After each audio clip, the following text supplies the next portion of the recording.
Hare Krishna. LIC of India, life insurance corporation, जिसमें आप में से बहुत लोग जीवन बीमा किए होंगे। क्या आपको पता है LIC का टैगलाइन क्या है? LIC का टैगलाइन है योगक्षेमम वहामि अहम। और ये टैगलाइन उन्होंने भगवत गीता से लिया है, भगवत गीता के एक श्लोक से लिया है। आज हम चर्चा करेंगे इसी श्लोक के बारे में। ओम अज्ञानतिमिरन्धस्य ज्ञानाञ्जनशलाकया चक्षुरुन्मिलितं येन तस्मै श्री गुरुवे नमः। नमो विष्णुपादाय कृष्णप्रेष्ठाय भूतले श्रीमते भक्तिवेदांत स्वामिनिति नामिने। नमस्ते सरस्वती देवे गौरवाणी प्रचारिणे निर्विशेष शून्यवादी पाश्चात्य देश तारिणे। जय श्री कृष्ण चैतन्य प्रभु नित्यानंद श्री अद्वैत गदाधार श्रीवासादि गौर भक्तवृंद। हरे कृष्णा कृष्ण कृष्ण हरे हरे, हरे राम राम राम हरे हरे।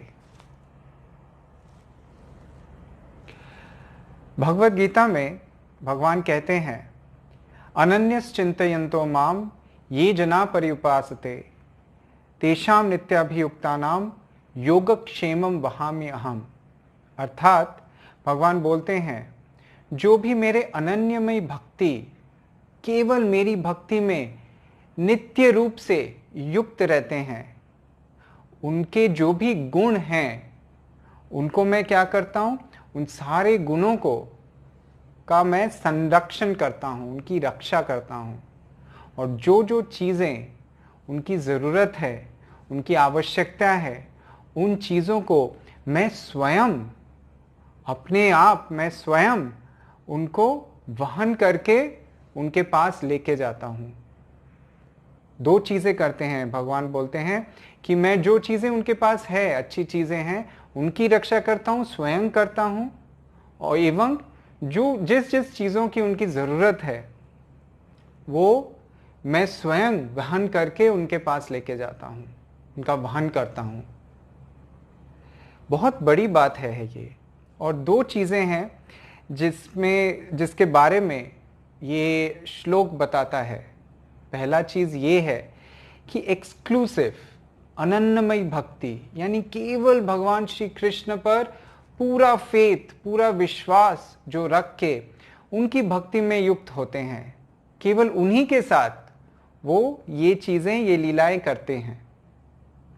जैसे आप मान लीजिए द्रौपदी, जब असत सभा में द्रौपदी का वस्त्रहरण किया जा रहा था, तो द्रौपदी हर एक वरिष्ठ व्यक्तित्व वहाँ पे जो मौजूद थे, चाहे वो भीष्म पितामह हो, चाहे वो धृतराष्ट्र हो, द्रोणाचार्य हो, कृपाचार्य हो, उस असत सभा में सभी के पास वो जाके ये विनती कर रही थी कि आप मेरी रक्षा कीजिए, आप बड़े हैं, आप वरिष्ठ हैं, अगर आप बोलेंगे तो मेरी रक्षा हो सकती है, आप कृपया इसको रोकिए।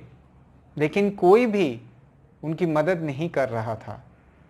और अंततः जब द्रौपदी ने देखा कि कोई उसकी मदद नहीं कर रहा है, तो वो स्वयं अपनी मदद करने की कोशिश की। अपने कपड़े को दांतों से पकड़ के वो कोशिश कर रही थी कि किसी तरह इस चीज से मेरी रक्षा हो।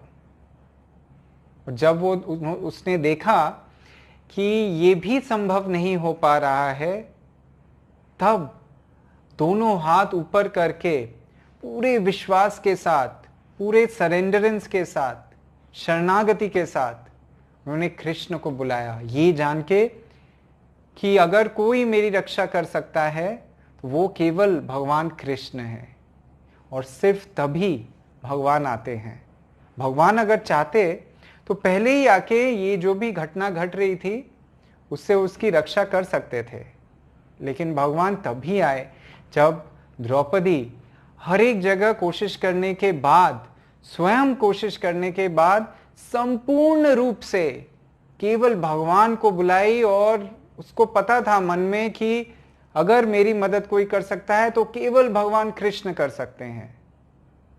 ये है केवल भक्ति, अनन्यमयी भक्ति, या एक्सक्लूसिव जो भक्ति करते हैं, ये वो चीज है। भगवान कहते हैं, अहम सर्वस्य प्रभवो मत्त सर्वम प्रवर्तते इति मत्वा भजन्ते माम बूढ़ा भाव समन्विता।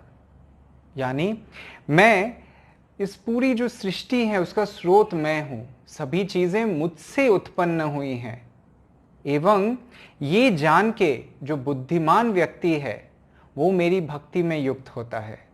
भगवान ये भी कहते हैं, मत्तः परतरम नान्यत किंचित अस्ति धनंजय मयि सर्वम इदम प्रोतम सूत्रे मणिगणा एव। भगवान कहते हैं कि मुझसे बड़ा सत्य और कुछ भी नहीं है। एवं जैसे एक धागे में मोती पिरोए जाते हैं एवं सारे मोती अपने अपने जगह पे रहते हैं जब उनको पिरोया जाता है, ठीक उसी प्रकार मैं वो धागा हूं जो हर एक चीज को धारण किए हुए हूं। ये जानने के बावजूद फिर भी कभी कभी हम लोग को ऐसा लगता है कि हो सकता है कि केवल हम अगर सिर्फ भगवान श्री कृष्ण को ही माने, सिर्फ उनकी ही पूजा करें, तो बाकी सब देवी देवता वो तो असंतुष्ट हो सकते हैं, है कि नहीं। बहुत लोग, आपके मन में ये विचार अवश्य आता होगा कि ऐसा कैसे हो सकता है कि सिर्फ कृष्ण को पूजने से सभी कोई संतुष्ट होता है। सबसे पहली बात आप ये जान लीजिए, देवी देवता बहुत सारे हैं, 33 करोड़ देवी देवता हैं। क्या ये संभव है किसी के लिए कि हर एक को जाके आप संतुष्ट करें? इस वजह से भागवतम में कहा गया है कि जैसे पौधे के जड़ में पानी डालने से जितनी भी उसकी शाखाएं हैं, उसके पत्ते हैं, फूल है, फल है, सभी को पुष्टि मिलती है, ठीक उसी प्रकार भगवान श्री कृष्ण की भक्ति जब हम लोग करेंगे तो सभी देवी देवता एवं सभी सारे लोग संतुष्ट हो सकते हैं। अब आप ये बोलेंगे कि ठीक है, मैं जड़ में भी पानी डालता हूं और साथ में अगर पत्तों में भी थोड़ा पानी डाल दिया, थोड़ा नहला दिया पौधे को, तो क्या हर्ज है? ऐसा भी तो हो सकता है कि नहीं। तो ये जो श्लोक है ये यहां खत्म नहीं होता है। श्लोक के अगले पड़ाव में ये कहा जाता है कि जैसे पूरे शरीर को पुष्टि मिलती है जब पेट को खाद्य पदार्थ मिलता है, ठीक उसी प्रकार हमको भक्ति करनी चाहिए केवल भगवान श्री कृष्ण की। और जब हम ये केवल भक्ति करेंगे तो सभी देवी देवता संतुष्ट हो सकते हैं। अब आप बताइए, पेड़ के बाकी सारे शाखाओं में, पत्तों में तो आप पानी डाल सकते हैं, लेकिन क्या आप हाथ को खाना खिला सकते हैं? क्या आप आंखों को खाना खिला सकते हैं? क्या अपने पैरों को खाना खिला सकते हैं?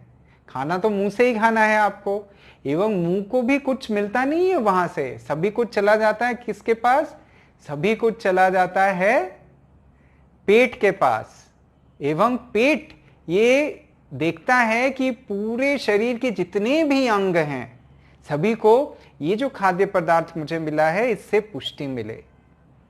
भोक्तारम यज्ञ तपसाम सर्वलोक महेश्वरम सुहृदम सर्वभूतानाम ज्ञात्वा माम शांतिम रिच्यति। जितने भी यज्ञ, जितने भी तपस्या है, उनके भोक्ता कौन है? उनके भोक्ता श्री कृष्ण है। एवं शालिग्राम नारायण की स्थापना के बगैर ये सत्य बात है, शास्त्र की बात है कि आप कोई भी जो पूजा है, कोई यज्ञ है, कोई तपस्या है, वो संपूर्ण नहीं होता। हर एक पद्धति की शुरुआत ही होती है भगवान की याद से, भगवान के नाम से एवं भगवान की पूजा से। जगन्नाथ अष्टकम में भी कहा गया है, रमा शंभु ब्रह्मा मरपति गणेशार्चित पदो जगन्नाथ स्वामी नयन पथगामी भवतु मे। जगन्नाथ स्वामी की आराधना कौन कौन कर रहे हैं? रमा शंभु ब्रह्मा मरपति गणेशार्चित पदो इत्यादि इत्यादि इत्यादि। जिनकी आराधना कर रहे हैं, जिनके चरण की सेवा में हमेशा लगे हुए हैं, वो सारे देवी देवता यही हैं।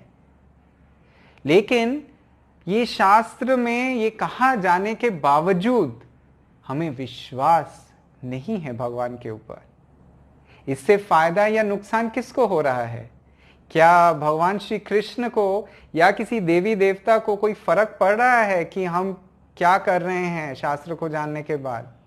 फर्क हमें पड़ रहा है, हमारे जीवन को पड़ रहा है कि हम ये चीज को ठीक से समझें एवं उसके ऊपर विश्वास करें। उदाहरण के तौर पे मैं एक और कहानी आपको सुनाता हूं, क्योंकि ये इस चीज पे विश्वास रखना, इस चीज को जानना विश्वास की बुनियाद है। वो नींव है जिसके ऊपर आप अपने विश्वास की इमारत को खड़ी करेंगे। जड़ भरत नामक एक भक्त है, संपूर्ण रूप से वो भगवान श्री कृष्ण पे की आराधना करता है दिन रात, एवं जितने भी भौतिक चीजें हैं उसके साथ उसका कोई भी लगाव नहीं है। वो अपने परिवार को त्याग दिया है एवं वो दर बदर भटक रहा है भगवान की खोज में। ऐसे में कुछ डाकू वहां आते हैं, रात का समय है एवं डाकू ढूंढ रहे हैं एक नर बलि के लिए एक इंसान को। उनको पता है कि ये जो नर बलि उन लोग देंगे उससे उनको बहुत शक्ति मिलेगी, जिससे वो कभी भी असफल नहीं होंगे अगर कहीं डकैती करने गए तो।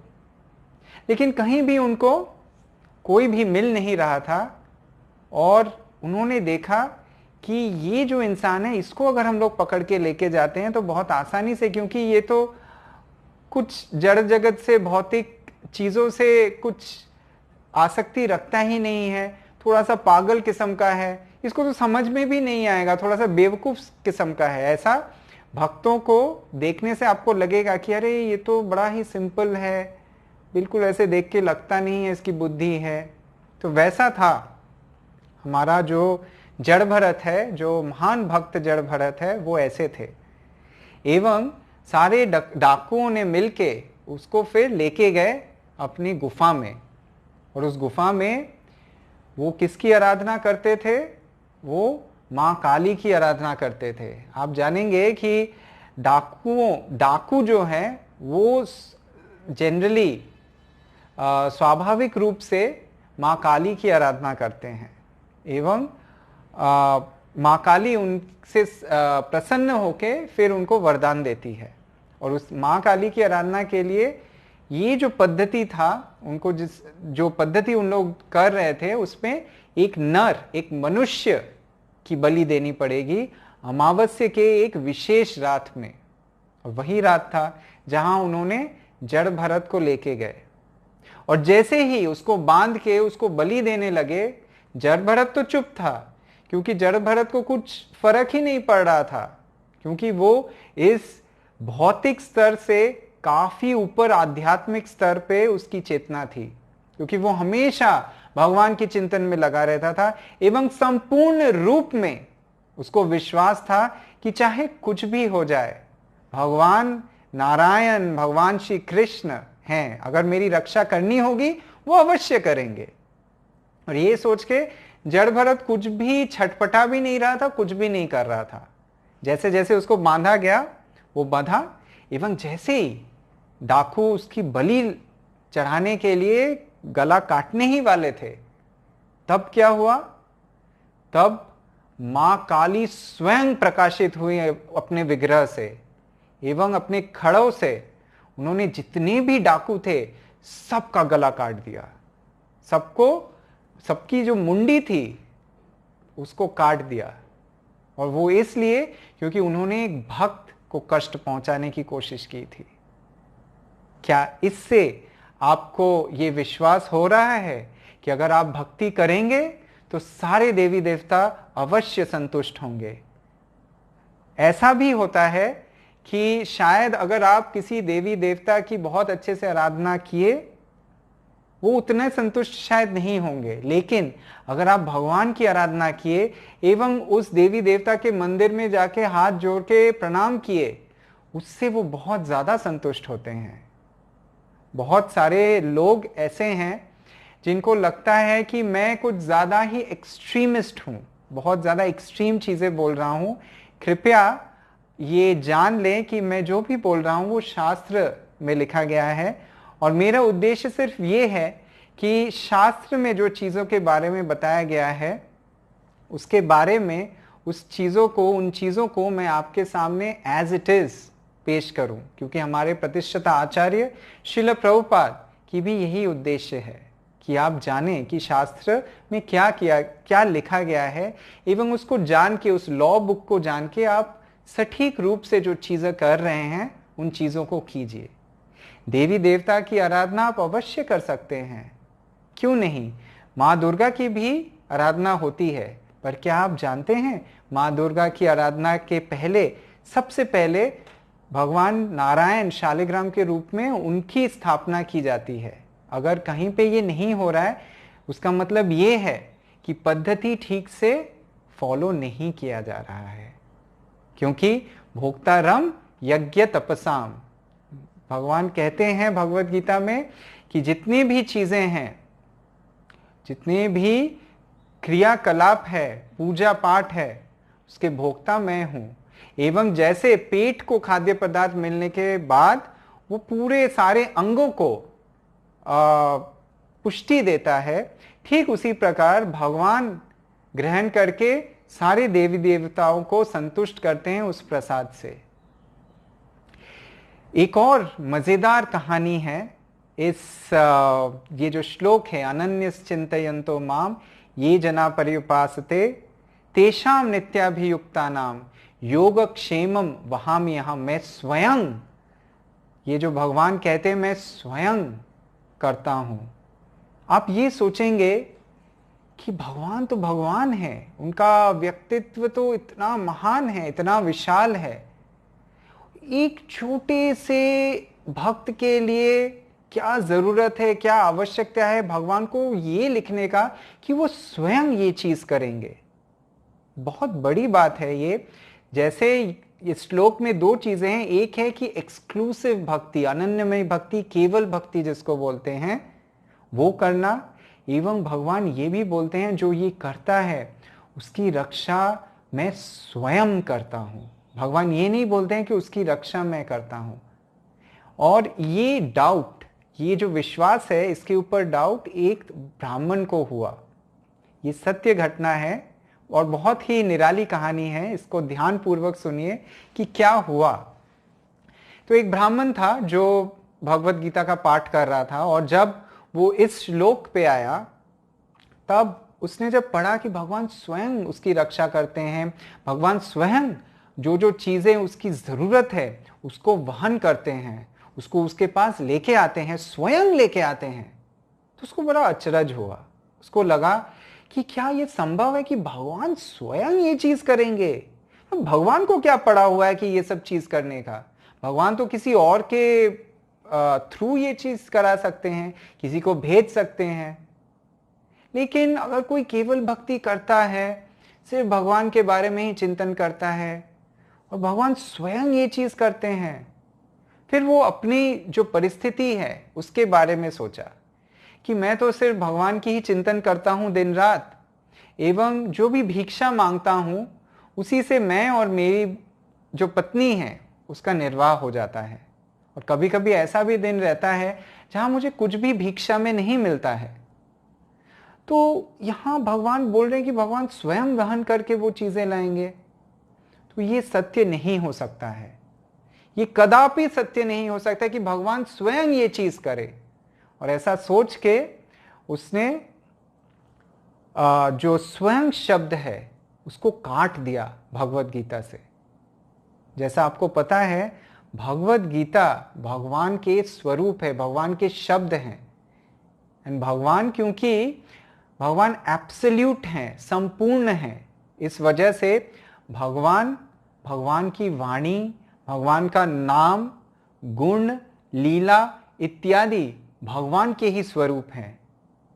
इस वजह से हम कभी भी जब भगवत गीता पढ़ते हैं तो ये एटिकेट है कि हम उस पर ज्यादा दाग नहीं लगाते हैं, क्योंकि वो भगवान स्वयं है, वो भगवान की वाणी है, यानी वो भगवान स्वयं है। जैसे भगवान का प्रसाद भी हम जब ग्रहण करते हैं तो भगवान को ही ग्रहण कर रहे हैं।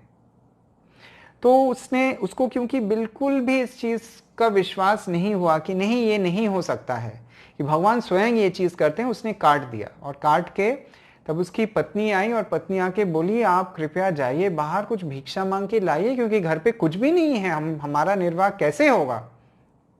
तो वो बाहर निकल गया और बाहर निकल के वो 2-3 घंटों तक भिक्षा मांगा, लेकिन उस दिन उसको किसी ने कुछ भी नहीं दिया। फिर से उसने सोचा कि भगवान भगवत गीता में बोल रहे हैं कि वो स्वयं जो भी चीज जरूरत है भक्तों की, जो केवल भक्ति करते हैं उनके लिए वहन करके लाते हैं। नहीं नहीं नहीं, ये शायद ऐसे ही भगवान ने लिख दिया होगा, ये सत्य वचन नहीं है। ऐसा सोच के वो अपने घर के तरफ जा रहा था। यहां क्या हुआ, उसके निकलने के कुछ देर उपरांत ही दरवाजे पे खटखटाने की आवाज आई और उसकी पत्नी ने जब दरवाजा खोला तो पत्नी ने देखा एक छोटा सा बच्चा, एक बालक आया है। उसके कंधे पे एक झांकी है और दोनों तरफ बहुत सारी चीजें हैं, दाल, चावल, साग, सब्जी, घी इत्यादि बहुत सारी चीजें वो वहन करके लेके आया। इवन आके बोला कि हे माते, मुझे ये प्रवेश करने दीजिए, ये सारी चीजें मेरे गुरुदेव, आपके पति जो हैं मेरे गुरुदेव हैं, मैं उनका शिष्य हूं, वो भेजे हैं आपके लिए। और उन्होंने कहा कि तुरंत जल्द से जल्द जाके ये चीज मेरे घर पे पहुंचा के आओ। मैंने उनसे बोला कि मुझे बहुत प्यास लगी है गुरुदेव, कृपया थोड़ा मुझे ये अनुमति दीजिए कि मैं अपना प्यास मिटा के थोड़ा पानी पीने के पश्चात जाके ये चीज आपके घर पे दे के आऊं। लेकिन मेरे गुरुदेव ने बिल्कुल मेरे को ऐसा करने नहीं दिया। उल्टे देखिए, मेरे पीठ पे देखिए खरोचों की दाग है, उन्होंने खरोच दिया मेरे पीठ पे। और मुझे यहां आने के लिए इतना ज्यादा उन्होंने गुस्सा किया मेरे ऊपर कि मैं तुरंत ये लेके आ गया। आप कृपया जगह दीजिए, मुझे ये रखने दीजिए। तो ये सुन के पत्नी को बड़ा अचरज हुआ कि मेरे पति के कोई शिष्य हैं, इसके बारे में तो मेरे को पता ही नहीं था। और मुझे ये भी ज्ञात नहीं है कि पति ने इस तरह से दुर्व्यवहार किया एक बालक के साथ, उसको पानी तक पीने नहीं दिया और उसके पीठ पे भी दाग कर दिया। आने दो मेरे पति को, मैं उनसे अवश्य पूछूंगा। और ऐसा सोच के उन्होंने बहुत अच्छे से उस बालक को कहा कि बेटा जाओ, जाके उस कमरे में बैठ जाओ और मैं तुम्हारे लिए कुछ खाद्य सामग्री अभी पका के तुमको दूंगा, निवेदन करूंगा, तुम उसको खाओ, क्योंकि मुझे अच्छा नहीं लग रहा है कि मेरे पति ने, तुम्हारे गुरु ने ऐसा तुम्हारे साथ व्यवहार किया है। और जब वो रसोई कर रही थी तब पति वापस आए। पति जब वापस आए, पत्नी ने बहुत डांटा।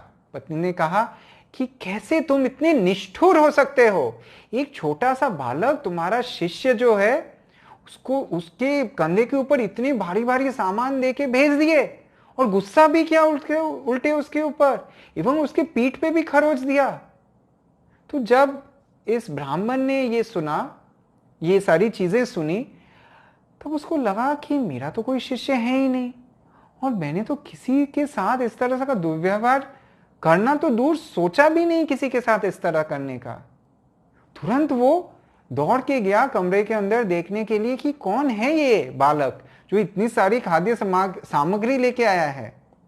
वहां जाके देखा तो उसने देखा कि पूरा खाली है, एवं जो भगवत गीता है वो खुला हुआ है, एवं वो पृष्ठ, वो पन्ना खुला हुआ है जहां पे ये श्लोक है, योगक्षेमम वहामि अहम।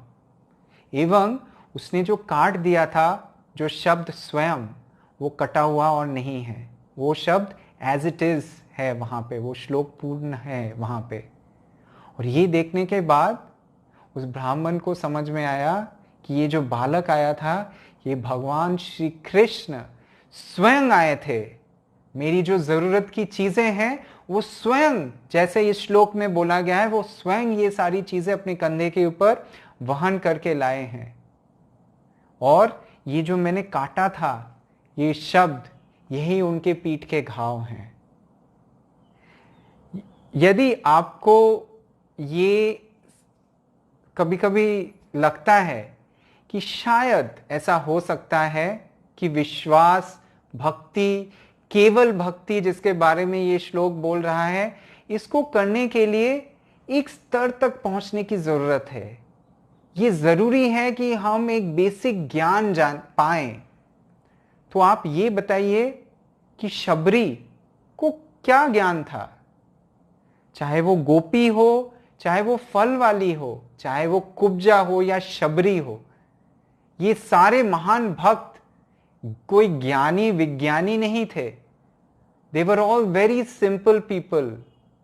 वो बहुत ही स्वाभाविक तरीके से अपनी भक्ति करते थे एवं स्वाभाविक रूप से प्रेम से जो भक्ति किया जाता है वो भगवान ग्रहण करते हैं, और इसी को केवल भक्ति बोलते हैं। जहां आप सिर्फ और सिर्फ भगवान के बारे में ही सोच रहे हैं, आपका विश्वास सिर्फ भगवान के ऊपर है। ऐसा नहीं कि आज जदू मधु राम श्याम, कल कोई और, ऐसा नहीं है। आपका विश्वास जो है वो एक टक है भगवान के ऊपर।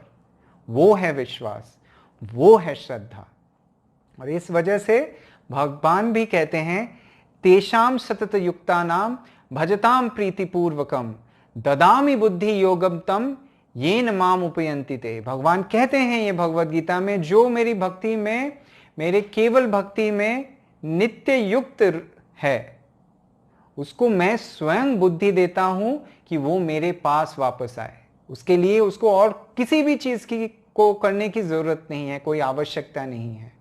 और भगवान ये किस प्रकार करते हैं? तो भगवान कहते हैं, तेषाम एवानुकंपार्थम अहम अज्ञानजम तमा नाश्यामि आत्मभावस्तो ज्ञान दीपेन भास्वता। ज्ञान के दीप को मैं स्वयं उनके हृदय में जलाता हूं, प्रकाशित करता हूं, एवं उस ज्ञान के दीप के वजह से जितना भी अंधेरा है अज्ञानता का, वो दूर हो जाता है उनके हृदय से, क्योंकि उनको पूर्ण रूप से विश्वास है मेरे ऊपर। विश्वास रख के आपको अवश्य ही अपने जीवन में चलना है। जीवन का निर्वाह करने के लिए ये संभव नहीं है कि आप विश्वास ना करें। कहीं ना कहीं किसी न किसी के ऊपर आपको विश्वास करना होगा। तो क्यों ना भगवान के ऊपर विश्वास करें? विश्वास तो आपको करना ही है, लेकिन सटीक जगह पे अपने विश्वास को रखना वो आवश्यक है। हरे कृष्णा कृष्णा कृष्णा हरे हरे, हरे राम राम राम हरे हरे।